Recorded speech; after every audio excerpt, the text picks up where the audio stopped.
The following content may contain strong and potentially influential thought processes, highly in-depth and excessive range analysis, many Street Fighter scenes, intense music, pain and bloodshed, or scenes of misfortune which may be enlightening or hilarious to some viewers.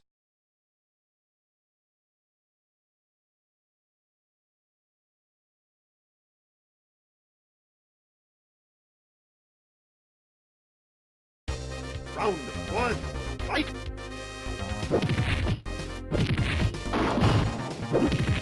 Hadouken! Shoryuken! Hadouken! Shoryuken!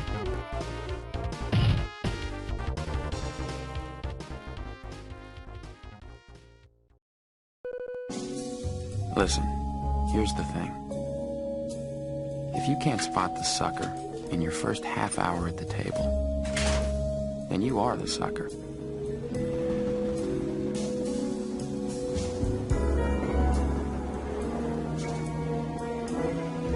Guys around here will tell you, you play for a living. It's like any other job. You don't gamble. You grind it out. Your goal is to win one big bet an hour. That's it. Get your money in when you have the best of it. Protect it when you don't. Don't give anything away. Alright, guys. So, I let it queue out. It was about a 34-second Rounders clip. Thought it was called for. That's why I was quiet. No Limit Texas Hold'em, the Cadillac of poker. How about the old school Street Fighter? My God, if I'm Guile, I'm getting my ass handed to me. Should have picked a better clip. Good job, Jiwan. Being Ken from Street Fighter 2. Alright, so as you guys can see, got a pretty interesting hand shaping up here. We were playing last Friday. 2-5 No Limit Hold'em over at Club Regent. Stacks were getting deeper. It was a lot of action. Fun game. As you can see, I've got the pocket 3s, and Jiwan's got the pocket 4s on a wonderful 3-5-6 flop. And you can see there's a check raise, and then I elect to jam all in. So I kind of stopped the video there. It's on a loop right now, so you guys can just kind of see it. And in the next section here, I'm gonna dive right in deep. We'll get into the lab there. I'm gonna crunch some numbers. I'll break it down for you. We're gonna find out which hands I'm absolutely dominating, which hands dominate me, which range, I guess, that I'm absolutely printing money from, and then how much I'm losing. So the absolute best hand I can win money from, and the absolute worst hand that makes the most money off of me. So we're gonna dive into it. Should be pretty good. We'll kick it off in the next section. All right, guys. So now that you know how the hand's shaping up based on the last video, I just kind of want to explain my thought process as to like why I elected to shove over 250 big blinds in on the flop. I think it was 263 big blinds. There's a little method to my madness. You guys can get a little insight here into my thought process, and also kind of what possible hands Jiwan can have based on position, stack size, and ruling things out because he didn't 3-bet pre-flop, and his decision and how long it took before he decided to act. So I'm going to go as fast as I can. I know this can get a little bit lengthy. I don't want to make an hour-long video and bore you guys all the way through, but let's dive in here. We'll go real quick with the 3-betting pre-flop. That should be pretty easy and straightforward for every one of you at the table. I mean, the second I'm in a hand, I'm always like, you probably hear me say it too, how many people are in this hand? Because then I know how to calculate the math for the pot. What are the stack sizes? So first thing I'm doing is who's in the hand, the caliber of opponent, what position are they in, because it'll dictate a tighter or a wider range, and what is their stack size, right? If they have the shitty little $100 stack, you're limited to only a couple moves or a couple bets. But if they're a really, really deep stack, which is what this hand is, you have lots of different options, right? So caliber of opponent, position, stack size. That's like breathing to me. Those are the first things that I think of, along with 3-betting pre-flop, right? So if I open up all of these for you guys, you can see these are the hands that would 100% 3-bet pre-flop. Now remember, I'm an under the gun +1 open. and Jiwan was calling out of the small blind, right? So any good aggressive player, which Jiwan is, they're going to be 3-betting for value with their queens plus. Queens, kings, and aces, 100% 3-betting. You can make an argument for flat calling there. Ace, king, probably 3-betting. So these ones here, queens plus, ace, queen, and ace, king, 3-bet for value. But you can't just 3-bet for value and then not 3-bet as a bluff. Otherwise, people will pick up on that and go, oh, he's 3-betting, he only ever has it. So you need to be balanced, and you need to find hands that work really, really good as a bluff so that your opponent goes, he could have it, or he could be bluffing, and it's more of a guessing game, and it makes it indifferent whether they're, whatever their decision is. You're very, very hard to play against if you're balanced. So the best hands to work in as a bluff are suited wheel aces. And they did come up quite a few times, actually last Friday there. And Jiwan and I know this quite well. We've talked about it before. 3-betting with suited wheel aces. The reason they're really, really good candidates as bluffs is one, for card removal. So if you have an ace in your hand, it's just a little bit less likely that your opponent has an ace in their hand. Is it a guarantee? Hell no, right? Like, they can still have aces or ace king, but poker's a game of small edges, so take them. Like, that's really how it's going to make a difference, is just little edges. So if you have one ace locked up in your hand, just a little bit less likely that it's in your opponent's hand as well. And suited wheel aces make really good hands to play post-flop. Like, their post-flop playability is really good. You can make top pair, not that you love it, because you're still dominated, obviously, by the bigger aces. So you might check it back, but it's still top pair, right? So you can really just try and flop 2-pair. You've got your nut flush draws, and you can make a straight, like you can make the wheel, right? So they just have really, really good post-flop playability and are fantastic candidates to bluff either as a 3-bet or a 4-bet. So that's why I put it into this range. And when Jiwan doesn't 3-bet, sorry to call you out here, Jiwan, but I haven't seen you fall in love with I butchered that. How do I want to say it? The kid hasn't seen a suited wheel ace that he hasn't 3-bet yet. Still didn't say it right. I think you know what I mean. He's going to 3-bet the suited wheel aces quite a bit, almost 100% of the time. The only exception would actually be maybe tighten up on it in the small blind, big blind, and then, yeah, just pour on the pressure with the 3-betting and 4-betting with them in position, like cut off and button, relentless 3-betting with these suited wheel aces. Also the 4-5 suited and the 3-4 suited, good to mix in as well. Again, maybe not as much out of the small blind, big blind, depending on the open, but in later positions, fantastic hands. It's usually hard to win with 5 high, so it's better to be aggressive and raise with it. So this is sort of your balanced bluffing range. And Jiwan's very, very aware of this, and so am I. So that's why I've put it into this range here, and when he doesn't 3-bet, we can pretty much rule it out.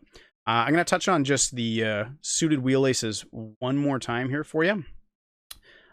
So if you haven't looked at it already, and I promise this section will be really, really quick, it's just to give you an idea. This is actually from Upswing Poker. Like, this is literally their ranges, and most good training sites are going to advocate using suited wheel aces. So raise first in, that's what RFI stands for. If this is for Jiwan, like if you're in the small blind versus under the gun +1, which is what I was, so Jiwan, SB, Trevor, UTG +1, he should be calling with this range. Like 100% calling with this range, right? And it tells you raise or fold, raise or call, just call.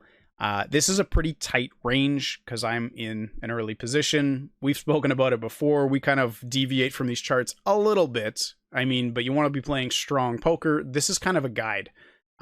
Raise first in. Again, small blind. What if I was in the cutoff? Well, if I'm in the cutoff, again, you can see where the 5-4 suited and the ace-4, the ace-5, the ace-3, they start creeping in, all those suited wheel aces.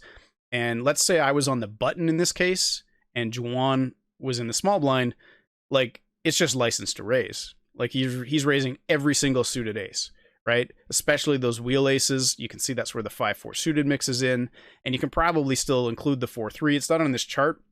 I think they like having the 5-4 because you can make this straight to the 5 a lot better.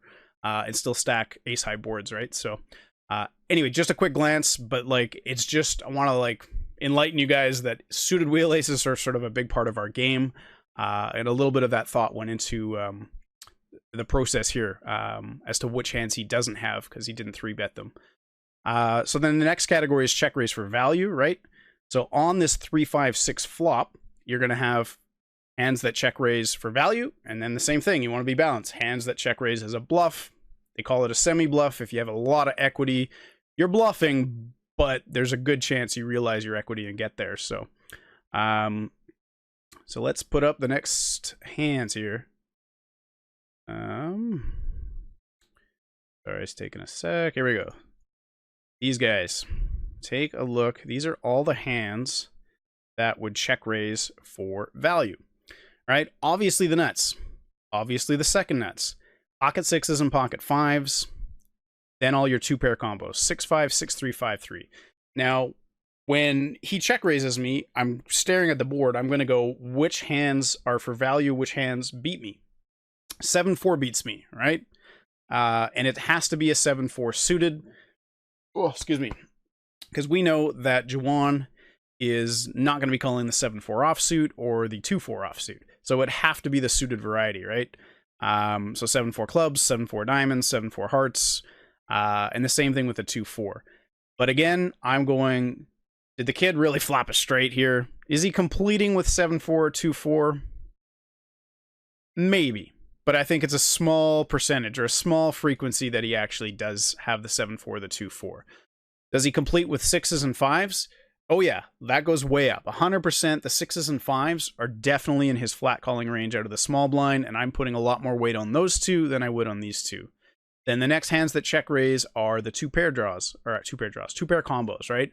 So top two, again, it would be the suited variety more than likely. So 6-5 suited, 6-3 suited, and 5-3 suited. But on this board texture, how often is Jiwan happy about check raising 6-5? He's really hoping I'd have an overpair then. Like, this is a super wet board. All the straights are possible, and then the flush is possible. So check raising 6-5, he might do it a little bit. If he really, really, really thinks I have an overpair, then you're way ahead. But there's just so many draws. I think it plays better as a check call. Evaluate the turn, because you're 6-5, any club comes, you shut down. Any 2 or 7 clubs, 2 or 7 comes, you shut down. Like, there's just a lot of bad turn cards. So I think most of these 2-pair combos are going to check call. A good player is probably going to check call. A bad player is probably going to check raise and then realize that you've inflated the pot and there's a ton of bad cards. And if I have anything remotely strong, you're not going to love life once I make the pot huge and jam on you on later streets. So I don't think the 6-5, 6-3, and 5-3 are in the range at all. But this, I could be running into a bigger set, 100%. All right, let's get into the bluffing ones. I'm going to try and speed through this section here so I don't make a 2-hour-long video. All right, I had to put the King 4 clubs over here, ran out of room. So, what hands check raise as a bluff? We went through the value, we went through the hands that would have 3-bet, that are definitely not in his range anymore, and the hands that can check raise as a bluff. All of the suited aces that aren't wheel aces, right? Ace-Jack, Ace-10, Ace-9, Ace-8, Ace-7. Definitely a good board to check raise. You've got the nut flush draw, the NFD, baby, so it's going in, right? Like, definitely those all check raise. Then you have your king-high flush draws. I think they go split. I'd say about half the time they're going to get check raised, half the time they're going to get check called, and it's very player and opponent, I guess, specific, with a huge percentage of the check raise leaning more towards the King 7 or the King 4 because you can make a straight, right? The next category, 9-7 and 8-7. Well, 8-7 is the open-ended straight flush draw. And then 9-7, again, just as strong because you could also hit the gutter like a red 8. Like 8 of hearts would be nice, right? So 8-4 diamonds, I put it in there. It is possible. How likely is he just flat calling out of the small blind with 8-4 suited? Not very likely, but it is a hand that you would probably check raise, not check call. It plays way better as a check raise because you check raise and then probably barrel all diamonds, all deuces, all 8s, all 7s, and then surrender the rest. That's usually how I'd play an 8-4. So it's in there. Same thing with 6-4, 5-4, and 4-3. Now the reason I put this in, you'll see 5-4 and 4-3 in the 3-bet pre-flop, and then I put it also in the flat call.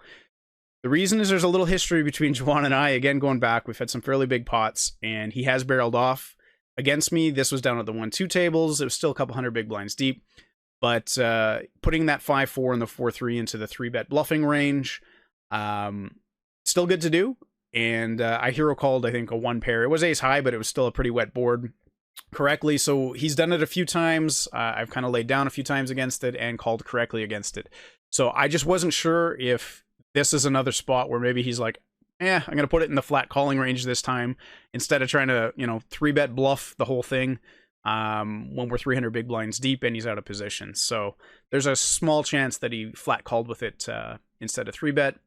And then the hand that he actually has, the pocket 4s, which also check raises because you're open-ended and you block the nuts. How can Trevor have 4-7 or deuce 4 if Jiwan's got 4-4, right? So these are all the hands that check raise as a bluff, semi-bluff. And Jiwan kind of went into the tank there because I ripped, 263 big blinds. And the longer he took, the more I started ruling out hands that he didn't have. Just going to do 2 more quick things here, like this. So if we add up all of the bluffs, there's about 32 hands or 32 combos. I factored in all the different suits. And then we go up top in the orange box here. Those are the hands that I lose to. Very unlikely. I just don't think I'm running into 7-4 or 2-4. Again, when you don't snap call, or when Jiwan doesn't snap call, he obviously doesn't have it. And if I run into pocket 6s or pocket 5s, well, there's only 6 hands. Well, so be it. The money goes in. That's what we came here to do. So people always say, well, is it a gamble? Isn't poker gambling? There's a bunch of skill. There's a bunch of luck. A little bit of a gamble. I took a gamble on I'm not running into 6 hands. If I do, well, fuck. I run into it. Whatever, right? I ran into the top part of his range. However, I'm gambling that he doesn't have 6 hands, and there's 32 possible hands that check raise bluff. So there's a huge amount of draws, which is why I said, fuck it. I'm going to stuff it in this kid's face for $1,315. It's back to you. What are you going to do? And then you went into the tank. So we started ruling out all the hands that you don't have. We know queens, kings, ace, queen, ace, king aren't in the hand. We know the suited wheel aces aren't in the hand. Like I said, I put those question marks on those ones because you could have flat called, you could have 3-bet. But it's really hard for you to have 4-3 because there's 1 on the board and 2 in my hand, so pretty unlikely. Let's keep putting our X's up here. You don't snap call with the 4-7. You don't snap call with the 2-4, or you would have. So I know you don't have it when you don't snap call. The next one is, pocket 6s and pocket 5s. Pretty sure you tank maybe 45 seconds and go, yep, it's going in. But not 6 minutes, which is what I think the count was. Then I honestly don't think you're prepared to call off, and I don't even think it's a good call with the 2 pairs. I actually like having the 4 in your hand because I could have ace 4 clubs, and we're pretty much flipping at that point.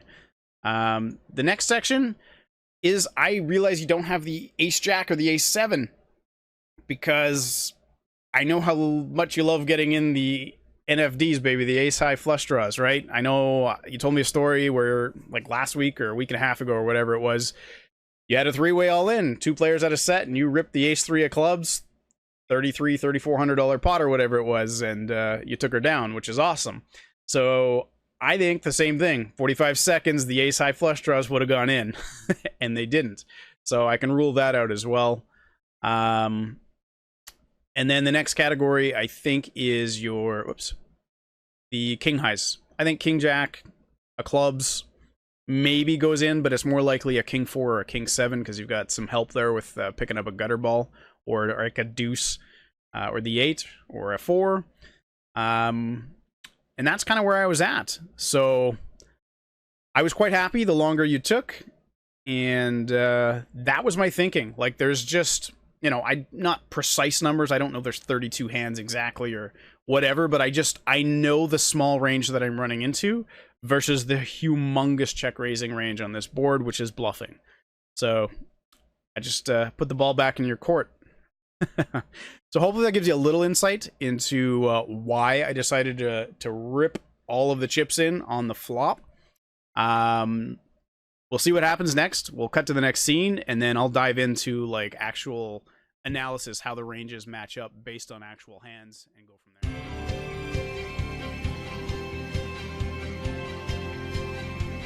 This is Jeopardy!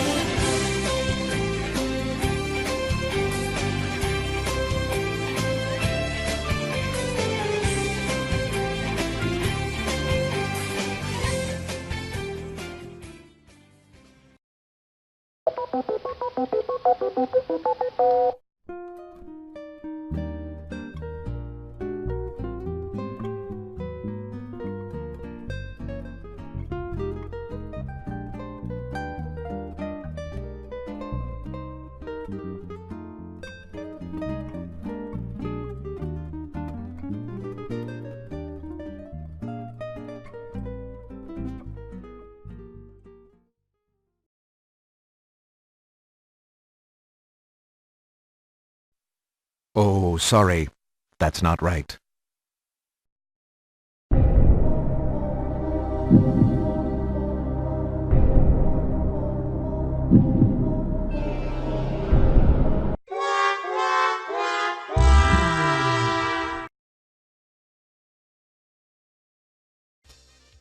All right, guys. So welcome to this next section here. Hope you had fun with the last one there.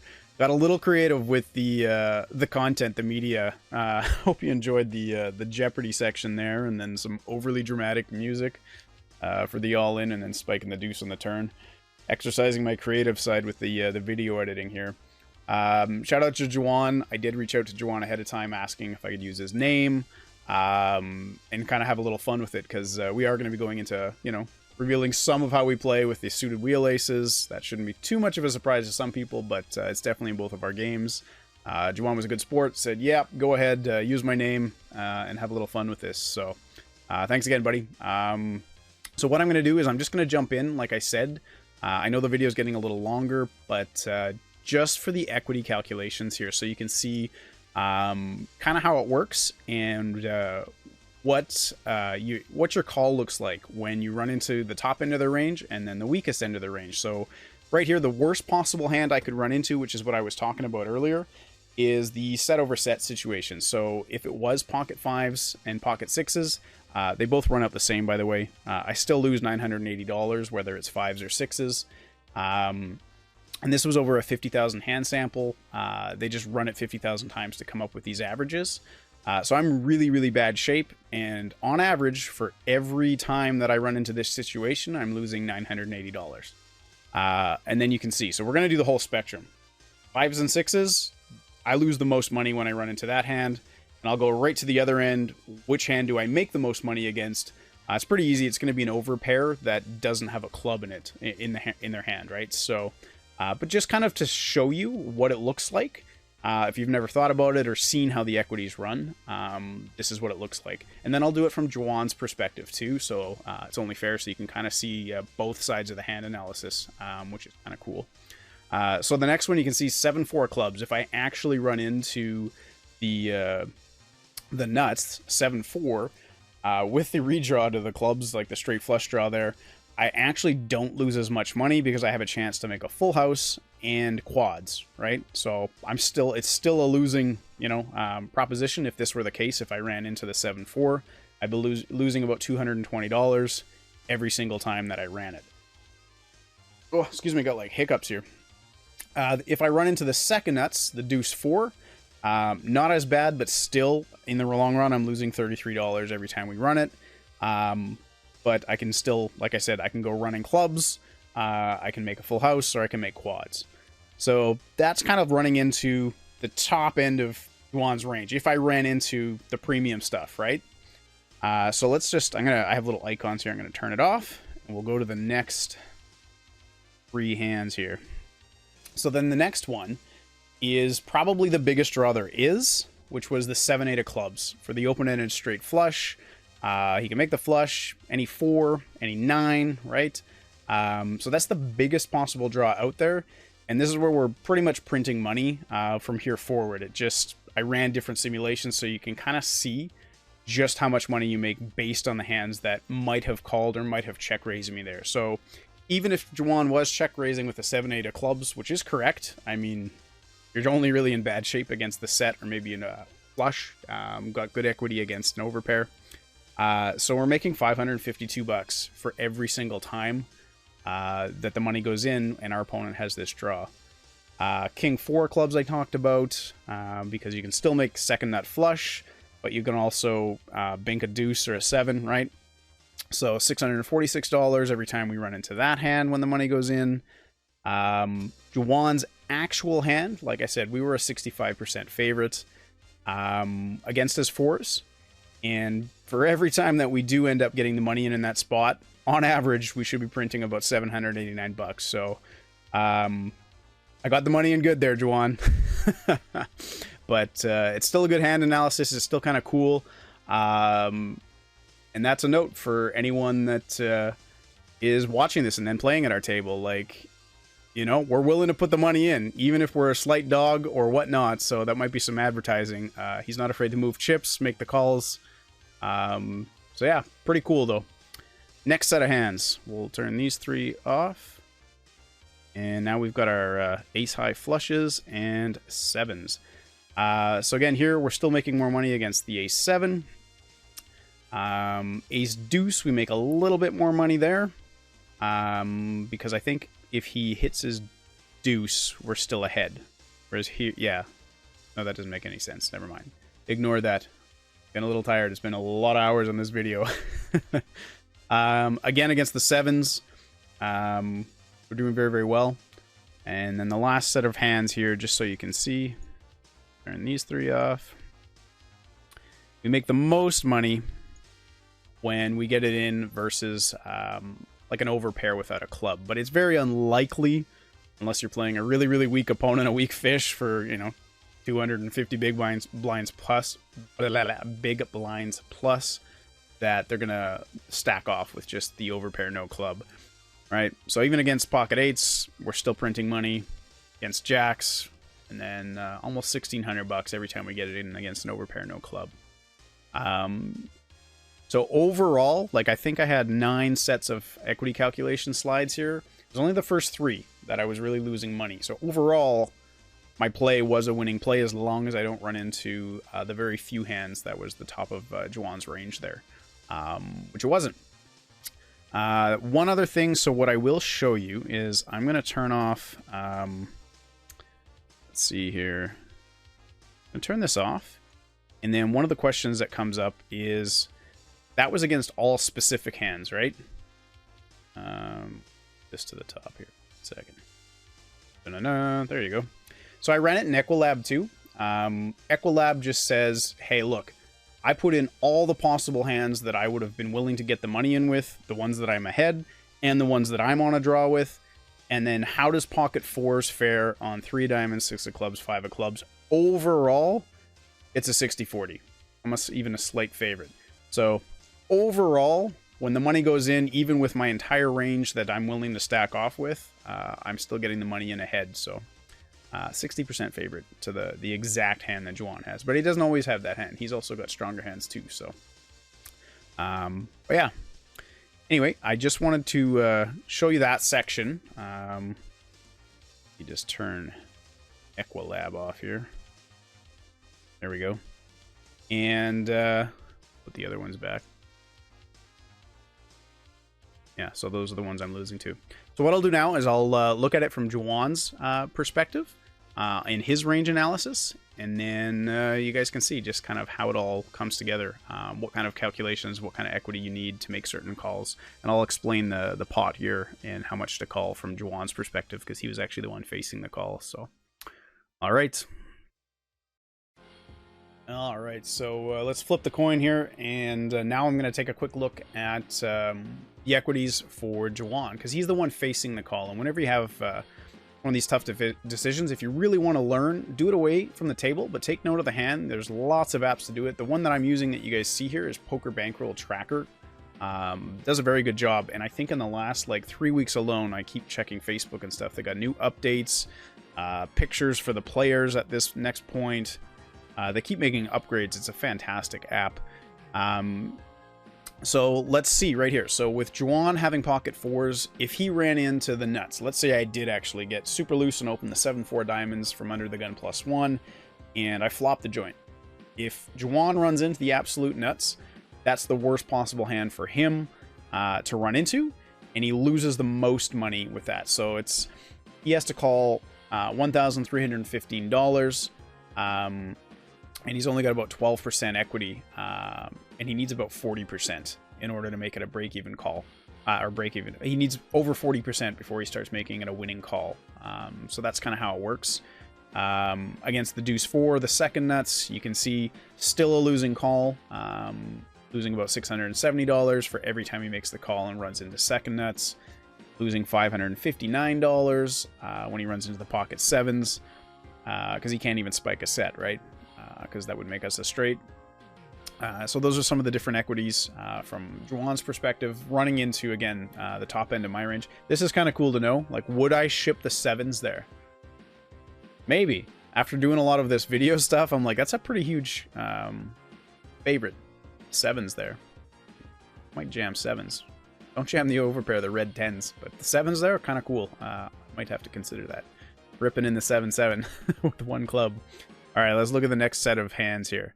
So the question becomes, like, when does it become a profitable call for Jiwan, right, to get the money in? So when he runs into the pocket sixes, again, and here I did do it. So if I did have the sixes or the fives, you can see they play out the same because it's the same number of outs, basically. $429 every single time he makes the call.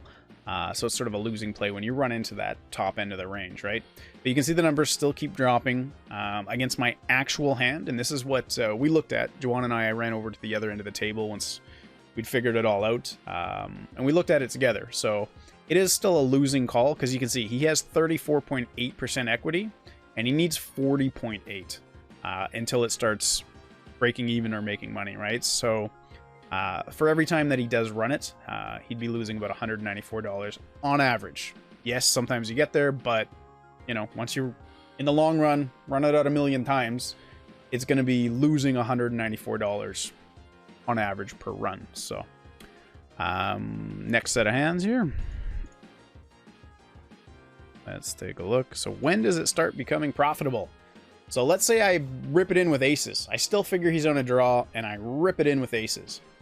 He's not losing as much, only losing about $100 this time because I can, you know, the flush blocker with the ace of clubs, and then, like I said, I did it with red aces here too, so you guys can see. That's when it starts becoming a profitable call, when he does have that one club in his hands. So $20 when I have the over pair, no club, and this time I flipped it. What about when I have the 7-8 of clubs? What if I had that straight flush draw? Because I would open 7-8 under the gun +1, right? Suited. So every time I'm on the draw, now Jiwan's kind of starting to print some money here, making about $100 every time the money goes in. Let's look at the next set of hands. There we go. And then again, so what if I had ace king or ace queen? I can definitely still have those in my range because I was the one opening under the gun. If the money goes in, again, I'm the one on the draw. He's still making a lot of money, $330, correctly making that call against my ace king of clubs. So a lot of people, and that's why he probably took so long, like, if I have the ace king or the ace queen of clubs, you know, it's not as easy to lay down those fours, right? He's way ahead and still making money. Same thing, ace 7 of clubs. Again, he's blocking with the 4-4, so it's hard for me to make that straight. Ace 2 of clubs, so I ran a couple scenarios there with the nut flush draws, and you can see, still making money, depending on which suited ace and the money goes in. I think that's about it. Yeah. So that's probably the best hand. Yeah, that's my last one. So ace two of clubs, I think, would be the absolute best hand that Jiwan runs into, because he blocks the fours, and I still have to draw out. I have one over, which is the ace, and I can't hit my two, right? So I think you make the most money from ace deuce, and then lose the most money from the flop straight there. But yeah, pretty cool. Hope you guys enjoyed that. Just did want to look at it from both sides. But that's kind of how the equity calculations run, the whole spectrum. Which hand do I make the most money from? Which hand do I lose the most money from? Punch it in if you're ever wondering on your app there, and you can kind of know, well, okay, this is a profitable call. Sometimes you don't know. And there's quick math that you can look up. Not that I'm a math guy by any means, but you just, you know, what's the call? And then how much is in the middle? Kind of do a quick little calculation, and it gives you a rough idea what you need to make the correct call. So anyway, I'm going to wrap this section up, and that should do it. That's basically it. Thanks for watching the video. Can't wait to jump back in the action with you guys. See your lovely mugs around the table, and fire again. So hope you enjoyed the video. Talk soon. Fight!